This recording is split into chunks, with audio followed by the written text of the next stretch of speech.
On December 20th, 1944, the 26th Volksgrenadier Division held a line outside Wiltz, Luxembourg. The Ardennes forest pressed in on all sides, trunks blackened by frost, snow waist-deep in the clearings. At a forward dugout, Obergefreiter Karl Schuster leaned against the pine logs of a shelter his squad had thrown together in haste. A bullet cracked, wood splintered, and a fragment stung his cheek. Later, in a letter recovered from his effects, he described the shock.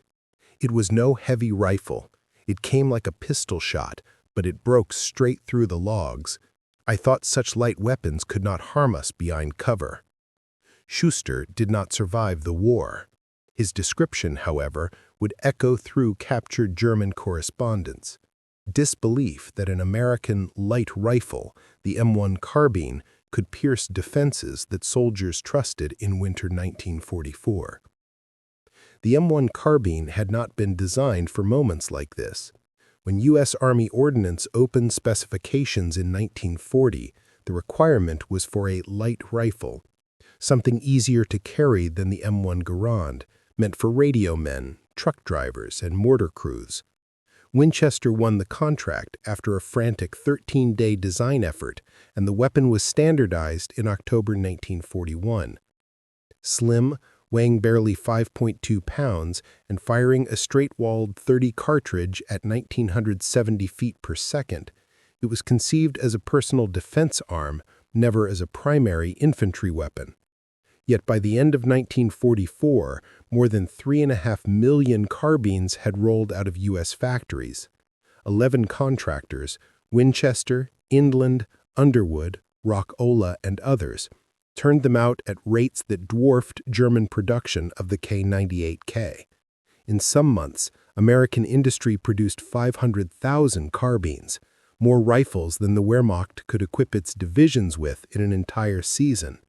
This arithmetic alone ensured that the weapon, intended for support troops, became nearly as common as the Garand itself. German intelligence noted its appearance as early as Sicily.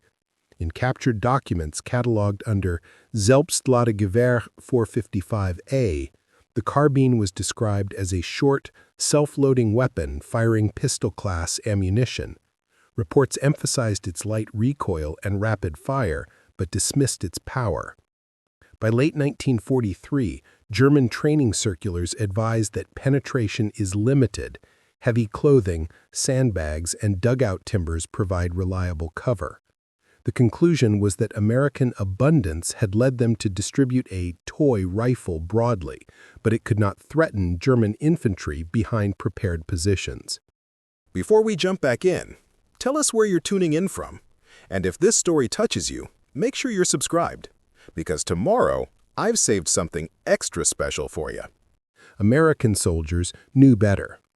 After-action reports from Italy already recorded instances of carbines firing through shutters, barn doors, and even masonry at close range.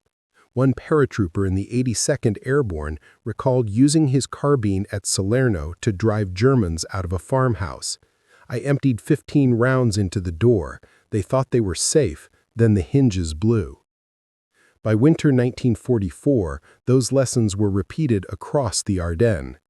At Bastogne, the 501st Parachute Infantry Regiment logged multiple cases of carbines killing Germans through thick wool greatcoats. Medical examiners in the 101st's aid stations recorded neat .30 caliber entries where German troops had assumed their padded uniforms would resist light fire. They did not. Statistics reinforced testimony. U.S. ordnance tests, many conducted at Aberdeen, showed that the .30 carbine round penetrated 3 inches of seasoned pine at 100 yards, enough to punch through the hastily cut logs most Volksgrenadier units stacked for shelter. Against frozen clothing, the round maintained full lethality out to 200 yards.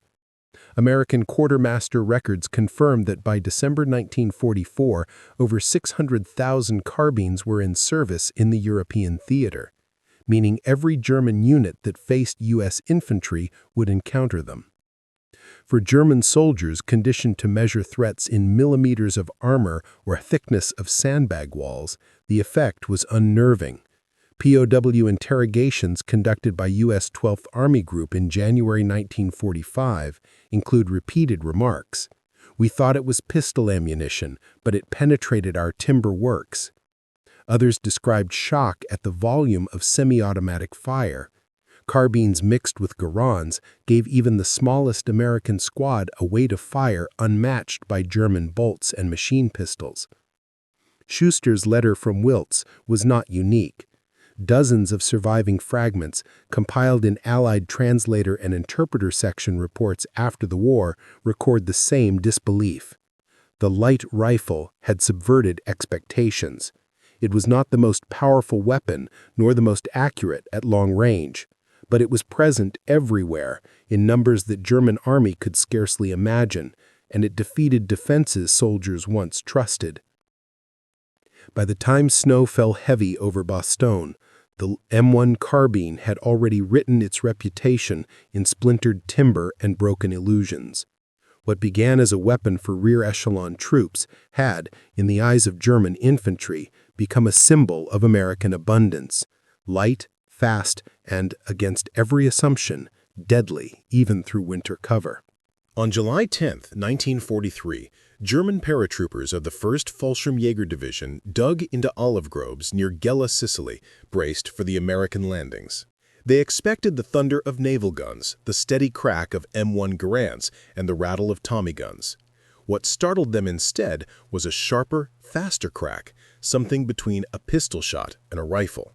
Within hours, German intelligence officers noted in their war diary, "The enemy employs a short self-loading rifle of new pattern, appears in great numbers."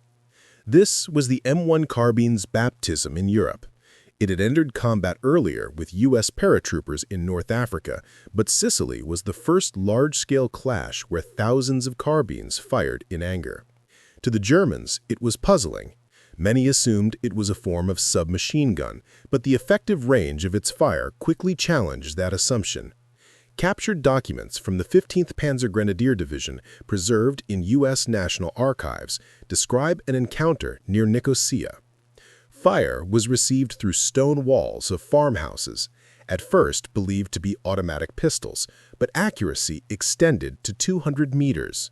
One German sergeant, later interrogated in 1944, remembered his disbelief when a comrade fell behind what he thought was solid cover. "We laughed at their little rifles until they shot through shutters and killed men inside." American after-action reports confirm this. The 45th Infantry Division recorded multiple instances of carbines firing through olive wood shutters, doors, and wagon planks.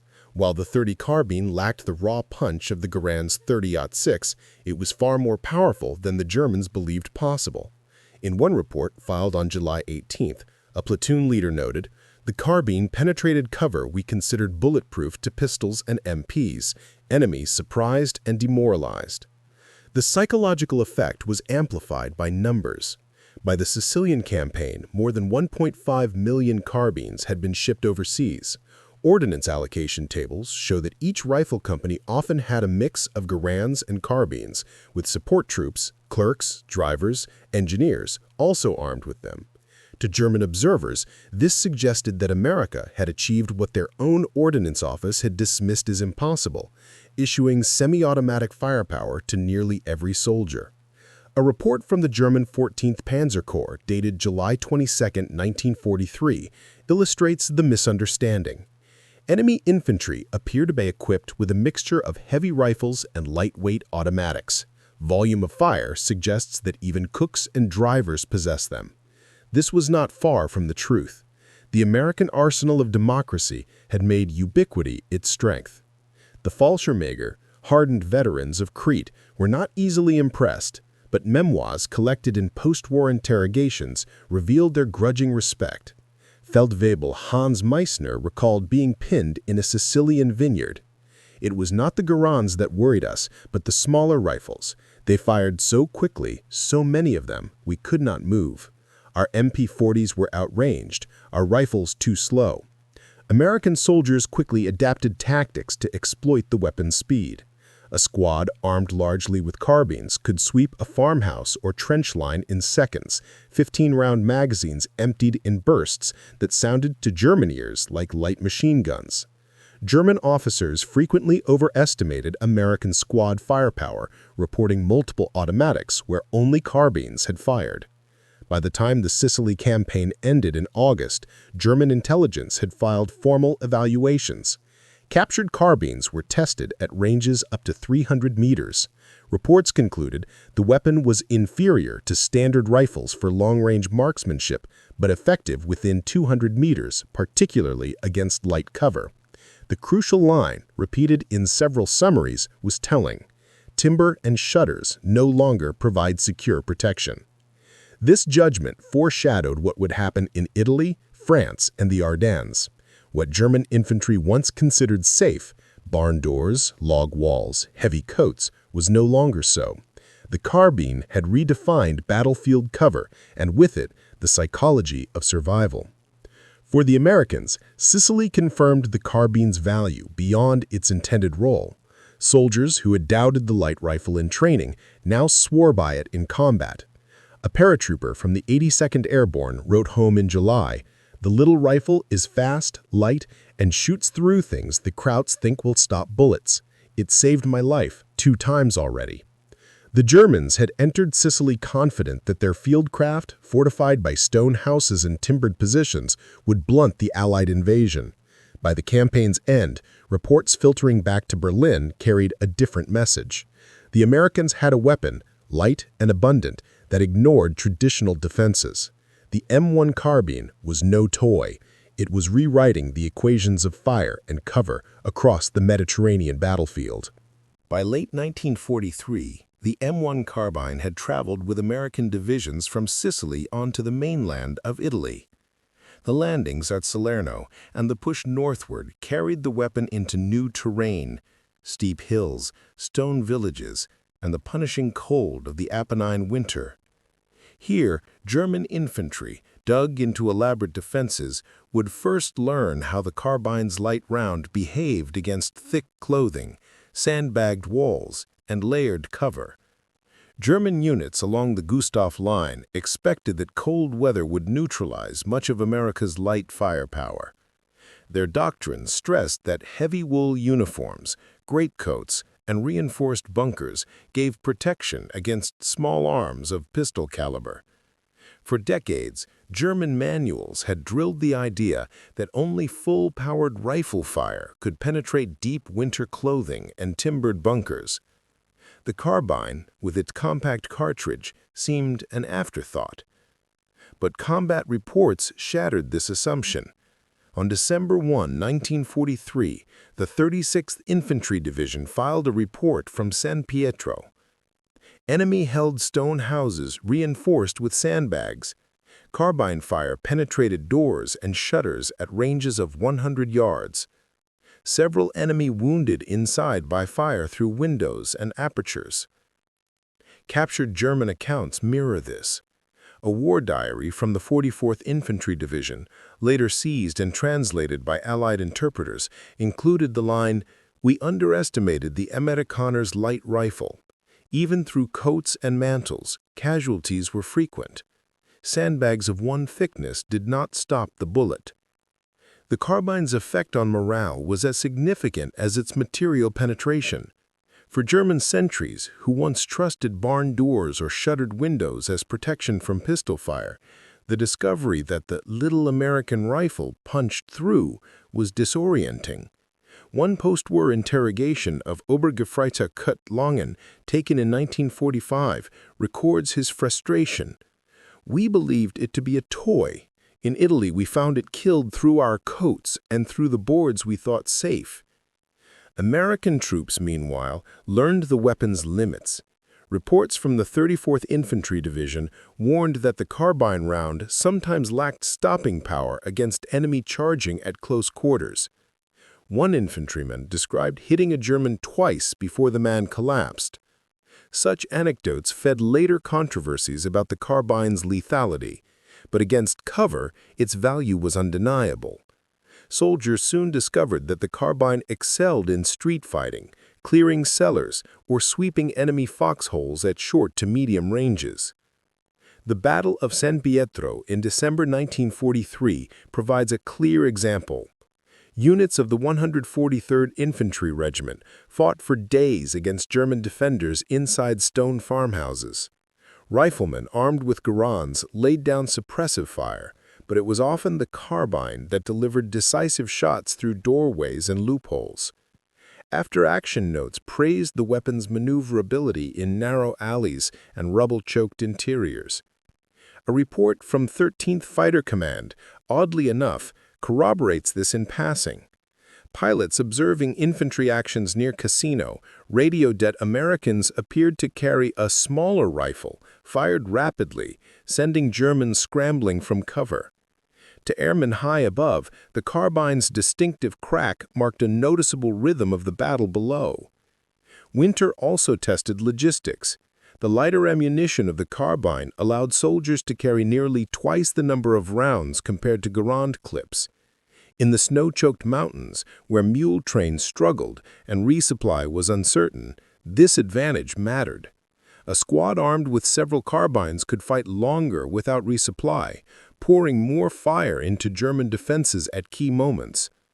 German evaluations by early 1944 acknowledged this. In a January memorandum preserved in captured records, the 14th Panzer Corps concluded, "The enemy light rifle allows continuous fire. Its weight permits large ammunition stocks to be carried by each soldier. This explains the heavy volume of American small arms fire."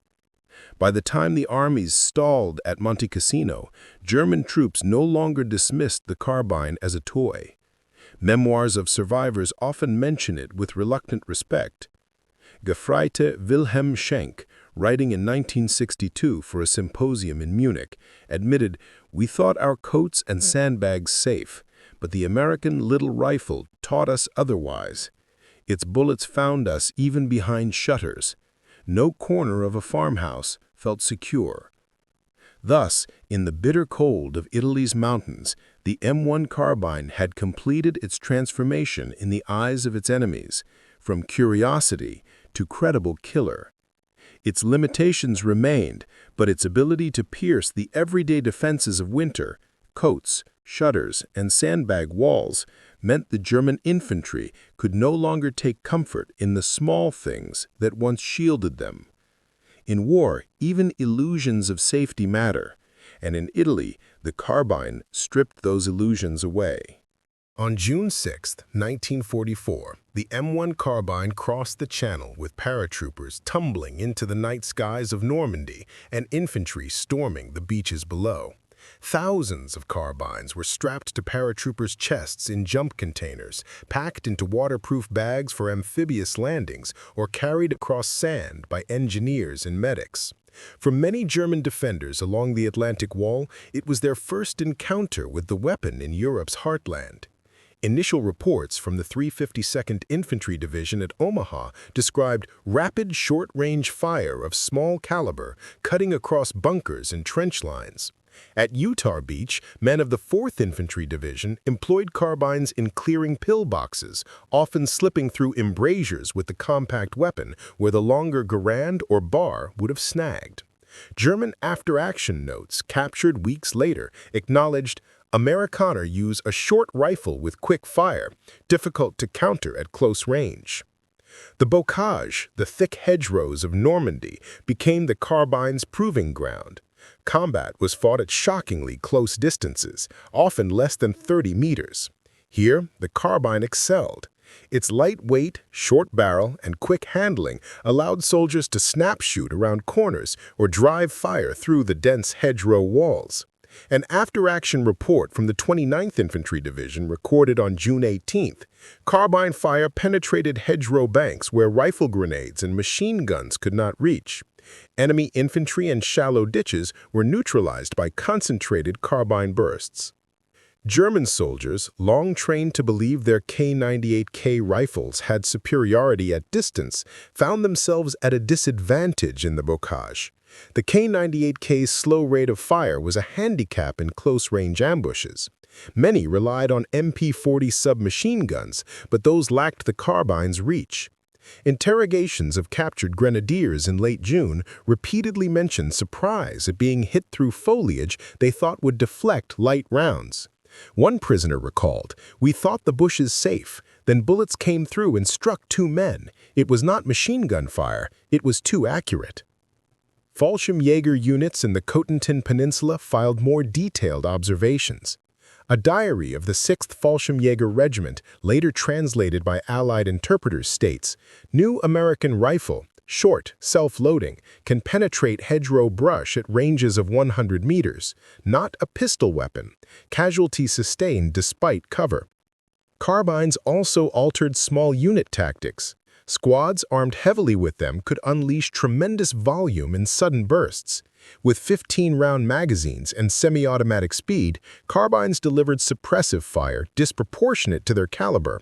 German accounts often overestimated the number of automatic weapons firing. A report from the 17th SS Panzer Grenadier Division filed July 1st concluded enemy squad firepower greater than expected, appears equipped with many automatics, even support troops fire in battle. This perception was not entirely wrong. American logistics ensured that cooks, clerks, and drivers, rear echelon soldiers, in theory, carried carbines. In the fluid hedgerow battle, these troops often found themselves in frontline skirmishes. German patrols ambushing supply convoys suddenly faced return fire from every angle, each man armed with a semi-automatic weapon. Still, Normandy also revealed the carbine's limits. Accounts from the 101st Airborne note frustrations with the weapon's reduced stopping power against determined German counterattacks.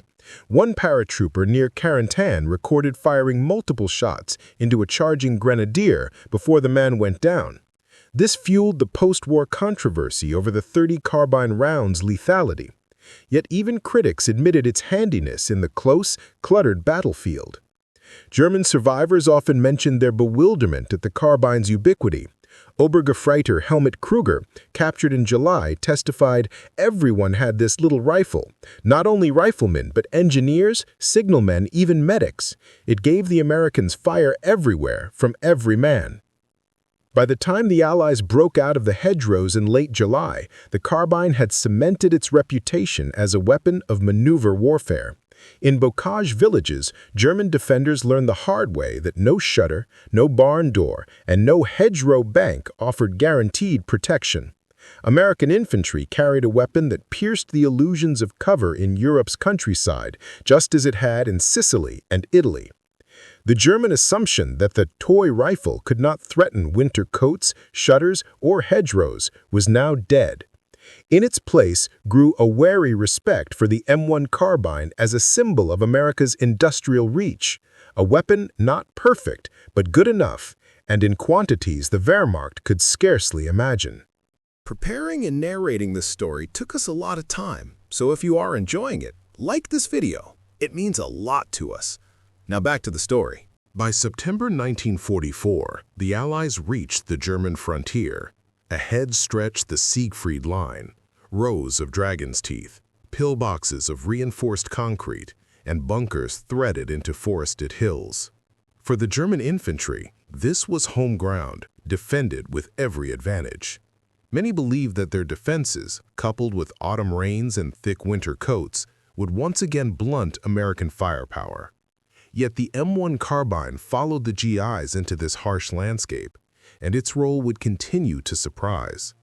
U.S. after-action reports from the 4th Infantry Division near Aachen describe carbines being used to suppress firing ports on pillboxes.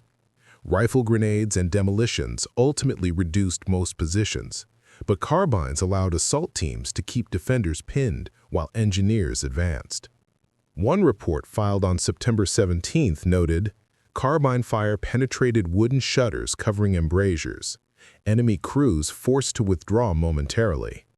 The Siegfried Line battles brought the carbine into one of its least expected roles, close quarters urban fighting. In Aachen, where house-to-house combat raged in October, carbines proved invaluable. Their compact size let GIs clear stairwells and cellars more easily than with full-length Garands. Engineers carrying satchel charges often slung carbines across their chests, ready to fire quickly in tight interiors. German accounts of these fights reveal frustration. A diary of the 49th Infantry Division, captured outside Aachen, laments, "American small rifle fires rapidly indoors.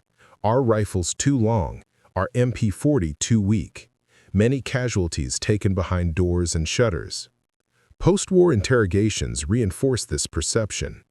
Lieutenant Karl Brenner, a company commander in Aachen, remembered, "We expected their big rifles and heavy machine guns, but it was the small rifle, always at hand, always firing, that gave them the advantage in cellars and houses. It was everywhere." The carbine's impact extended to morale. German infantry once trusted that timber doors, sandbag walls, or heavy coats offered a degree of safety against pistols or submachine guns. But in the autumn rains, when every scrap of cover mattered, they discovered the carbine rounds slipped through. A report from the 246th Volksgrenadier Division, dated October 23, states, "Enemy light rifle penetrates sandbags of single thickness. Winter clothing does not prevent wounds. Troops surprised." American sources echo this effect. Soldiers noted that Germans seemed unsettled when carbines peppered their positions. A platoon leader of the 1st Infantry Division wrote after Aachen, "The Krauts stopped trusting their shutters and doors. We could shoot them through. That made them nervous, easier to flush." Still, limitations emerged. Against hardened bunkers, the .30 carbine round was insufficient. Engineers and heavy weapons were required for breakthroughs. Soldiers carrying carbines often traded them for Garands or bars when prolonged fighting in open fields demanded greater range and punch. Yet within the confines of pillboxes, forests, and villages, the carbine was at its best, fast, light, and deadly enough. The ubiquity of the weapon also mattered. German defenders noted with astonishment how every American, from rifleman to radio operator, seemed armed with it. A post-war symposium in 1962 recorded the recollections of Hauptmann Friedrich Stoll. The Americans had a rifle for every man. Even their clerk shot with them. We had shortages. Many had no rifles at all. That was the greatest difference. By November 1944, the Siegfried Line had been breached in multiple places. The carbine was not the decisive tool. Tanks, artillery, and air power broke the backbone of the defenses, but it was part of the daily grind of fire and movement. In foxholes outside Hürtgen Forest, in alleys of Aachen, and across pillbox entrances, its presence was constant. For the Germans, the realization was clear. The Americans had a light rifle that refused to behave like a pistol, that pierced the small defenses soldiers relied on, and that could be carried by everyone. As one Volksgrenadier officer later admitted in 1946 interrogation, "We laughed at it when we first saw it. By the Siegfried Line, no one laughed anymore." December 16, 1944. Snow blanketed the Ardennes, muffling the sound of approaching panzers as Hitler's last gamble, the Battle of the Bulge, erupted. American infantrymen huddled in foxholes, many clutching their M1 Carbines. For some, the little rifle was a comfort, light, quick, easy to fire in tight forests. For others, it was a source of bitter complaint. Against the cold, against German coats, and against sudden close combat, the carbine's strengths and flaws stood in sharp relief. German commanders counted on weather and terrain to favor their troops. Volksgrenadiers surged forward in heavy wool uniforms, with layers of coats and greatcoats. In many accounts, they assumed small-caliber American weapons would struggle. Some even recalled earlier experiences, when pistol rounds bounced from thick clothing. But carbine fire proved unpredictable in the Ardennes. The 99th Infantry Division's report from December 18th notes, "Enemy troops advancing through woods at 100 yards were hit despite heavy coats. Several fell with single carbine rounds." Yet other reports describe the opposite. shots that seemed to pass through without immediate effect. A medic of the 106th Division recalled, "The Krauts sometimes kept coming, even after taking 2 or 3 hits." German testimonies confirm both impressions. In post-war interrogation, Feldwebel Heinrich Krumm of the 18th Volksgrenadier Division admitted, "The small rifle penetrated our coats at close range. We lost many men behind logs and brush." But Obergefreiter Otto Lehmann of the same division insisted, "I saw comrades struck who kept fighting. We thought the weapon weak in winter." This dual reputation, deadly in some encounters, lacking in others, haunted the carbine throughout the Ardennes. Terrain played a role. The deep forests and close ambush ranges suited the carbine's quick handling. Paratroopers of the 82nd Airborne used them effectively in the defense of Bastogne, clearing Germans from farmhouses and hedgerows. An after-action report dated December 23 noted, "Carbine fire through shutters and doors forced enemy out of cover. Weapon proved useful in house-to-house fighting." Yet the bitter cold worked against it. Soldiers complained that lubricants froze, bolts jammed, and magazines iced up. The Garand was not immune, but carbines, carried by cooks, drivers, and clerks, suddenly thrust into combat, were more likely to be neglected or improperly maintained. Veterans at the 1985 Pacific Theater reunion in Hawaii recalled this difference bitterly. In the Bulge, the carbine worked if you babied it. If you didn't, it froze. Ammunition also posed challenges. Carbine rounds were lighter, easier to carry in bulk, but they lacked the shocking power of .30-06 rounds. German troops charging through snow often absorbed multiple hits before going down. The U.S. Strategic Bombing Survey later concluded, in cold conditions, the psychological perception of reduced stopping power was widespread among troops. Nevertheless, the sheer ubiquity of the carbine mattered. Every truck driver, radio operator, and artilleryman could and did return fire. During the German breakthrough near St. Vith, supplied troops armed only with carbines held crossroads for precious hours. German officers captured after the battle remarked on this. One lieutenant told interrogators in January 1945, "Even the American supply troops shot at us. All had these little rifles. It was impossible to advance unseen." In Bastogne, carbines filled a vital role. Engineers and medics who otherwise might have lacked arms carried them through the siege. Major General Anthony McAuliffe's defenders often used carbines for short-range defense of aid stations and ammunition dumps. The 101st Airborne's G3 Journal notes on December 27th, carbine fire prevented enemy infiltrations into rear areas. Wounded men credited carbines with saving aid stations. By January 1945, the Bulge had collapsed, but the carbine's mixed reputation lingered. To many GIs, it had proven itself handy, fast, and better than nothing in freezing forests. To others, it remained underpowered against determined German infantry in winter gear. German survivors, however, remembered it differently. At a 1962 U.S.-German symposium, former Volksgrenadier officer Ernst Faber summarized his view. "The Americans had too many rifles. Every man, even drivers, shot at us with these carbines. It was not their power that defeated us, but their number." In the Ardennes, the carbine had shown both its flaws and its strength. A weapon not designed to dominate, but to ensure that no American soldier ever stood unarmed when the front suddenly shifted. In a battle where every man was needed, that fact alone mattered. By March 1945, the war in Europe had entered its final phase. The Rhine River, long a natural barrier and a symbol of German strength, now stood between the Allies and the heart of the Reich.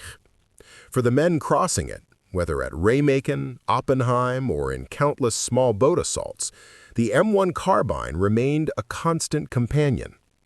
By this stage of the war, the weapon was no longer a curiosity to the Germans. It was a familiar, if still frustrating, part of the American arsenal. The surprise seizure of the Ludendorff Bridge at Remagen on March 7 offered one of the clearest examples. Infantry, racing across under artillery and sniper fire, carried carbines slung over their shoulders. Engineers, tasked with securing the bridge's timbers and cutting demolition charges, leaned on the weapon's compactness. A report from the 9th Armored Division noted, "Carbines favored by engineers on the bridge, able to fire quickly in confined spaces." German defenders, firing from caves and embrasures on the east bank, encountered carbine fire peppering shutters and loopholes. A captured Volkssturm fighter, interrogated days later, said, "We thought them pistols. They fired too far, too fast. Every American had one." Urban fighting across the Rhine deepened these impressions. In Cologne, Mainz, and Dusseldorf, carbines dominated stairwell battles and cellar clearances. German Volksgrenadiers, often teenagers or older men pressed into service, reported particular fear of the weapon's ubiquity. One diary seized near Mainz recorded, "Even the enemy drivers shoot with rifles. There is no safe place." For U.S. troops, the carbine's utility in clearing fortified towns could not be overstated. Short, light, and firing fast, it became the weapon of choice for medics, MPs, engineers, and artillery crews pressed into sudden firefights. The Third Army's after-action reports from March highlight its role. Carbine fire used effectively in alleys and doorways, suitable for support troops now thrust into combat. German defenders, firing from caves and embrasures on the east bank, encountered carbine fire peppering shutters and loopholes. A captured Volkssturm fighter, interrogated days later, said, "We thought them pistols. They fired too far, too fast. Every American had one." A strategic advantage was also noticed. Ammunition resupply across pontoon bridges was precarious. Carbine rounds, lighter than .30-06, allowed soldiers to carry double the load. In reports from the 79th Infantry Division, commanders noted carbine-equipped units sustained fire longer during assaults. Ammunition weight crucial on bridgeheads. For German infantry, already strained by shortages and collapsing morale, the psychological impact lingered. The illusion of safety behind barn doors, hedgerow banks, and winter coats had been stripped away months before. Now, in the final drive across Germany, the carbine's very abundance symbolized American industrial dominance. Former Wehrmacht officer Wilhelm Hahn later told Allied interviewers in 1946, "It was not a great weapon, but it was everywhere. That was enough." By April, with the Ruhr encircled and German resistance fragmenting, carbines could be seen in every American column, slung over the shoulders of drivers in Red Ball convoys, clutched by medics and forward aid stations, wielded by MPs directing traffic through shattered cities. To the last, it served as the rifle of the everyman. In the words of one sergeant of the 69th Infantry Division, written on April 20th, "The Garand won the firefight. The bar won the squad fight. But the carbine was what every soldier carried, and in Germany, every man fought. That's why we brought it all the way to the Rhine." By May 1945, the war in Europe had ended, but the memory of weapons endured. Among German prisoners and civilians alike, the M1 Carbine left a mark out of proportion to its size. In their testimonies, written in interrogation rooms, Red Cross interviews, and post-war memoirs, the carbine reappeared as a symbol of the unexpected, an American weapon that confounded expectation, pierced defenses, and embodied the industrial weight of a nation at war. The U.S. Army's official evaluations, conducted immediately after the war, were mixed but instructive. Reports filed by the Infantry Board in late 1945 described the carbine as a weapon of utility rather than dominance. Its strengths were clear: lightness, mobility, adaptability for officers, engineers, and support troops. Its weaknesses, limited stopping power at long range and underperformance in extreme cold, were equally noted. Yet the sheer numbers told a story the reports could not ignore. By VE Day, more than 6.1 million carbines had been produced, making it the most manufactured American small arm of the war. German veterans spoke of it with reluctant respect. At the 1962 U.S.-German Symposium on Infantry Weapons held in Bonn, several former Wehrmacht officers commented on the carbine's effect. General Hasso von Monteuffel recalled, "We misjudged it. At first we thought it a pistol with wooden stock. Then it penetrated doors, coats, and our confidence. It became clear that even your support troops were armed well enough for combat." Other testimonies echoed the theme. A captured Volkssturm-man from Berlin, interviewed in 1946, admitted, "I was given a Panzerfaust and an old rifle with no cartridges. When the Americans came, even their drivers fired with those small rifles. We had nothing." The symbolic weight of the carbine extended into post-war reconstruction. In West Germany, former POWs who had seen carbines in American camps associated the weapon with industrial standardization and mass production. Their memoirs often connected it with other symbols of abundance: Coca-Cola, Hershey bars, and ice cream. One veteran wrote in 1957, "The carbine was like your chocolate, small, everywhere, and proof that your factories could make millions without pause." American veterans carried equally strong impressions. At the 1985 Pacific and European Theater Veterans Reunion in Hawaii, several recalled its ubiquity. "Everyone had one," one MP said. "If you weren't carrying a Garand or a BAR, you carried a carbine. It was the rifle of the ordinary soldier." The weapon's legacy also lived on in numbers. The U.S. Strategic Bombing Survey's Infantry Annex calculated that carbine ammunition accounted for nearly 20% of small arms rounds shipped to the European theater.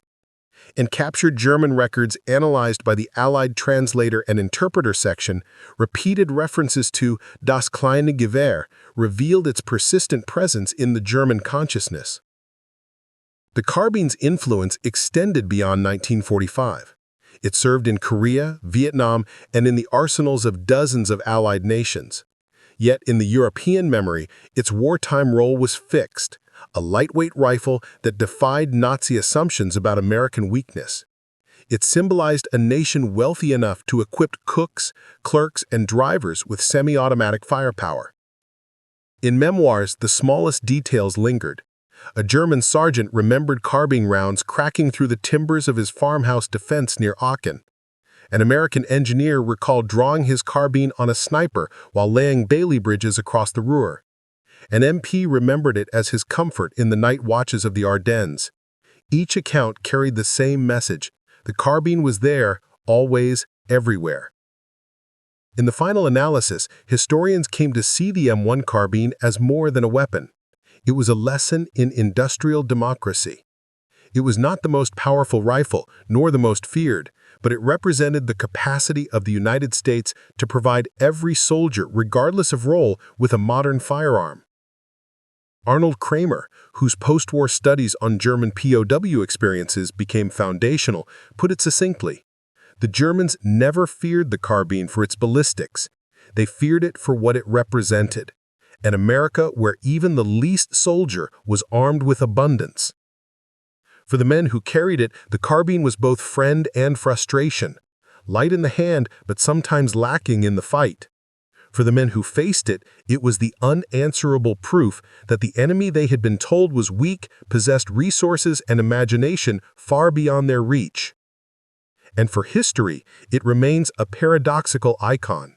A weapon underestimated, then begrudgingly respected, finally remembered not for what it destroyed, but for what it revealed. The German infantry never expected it to penetrate their winter defenses, but the M1 carbine did more than that.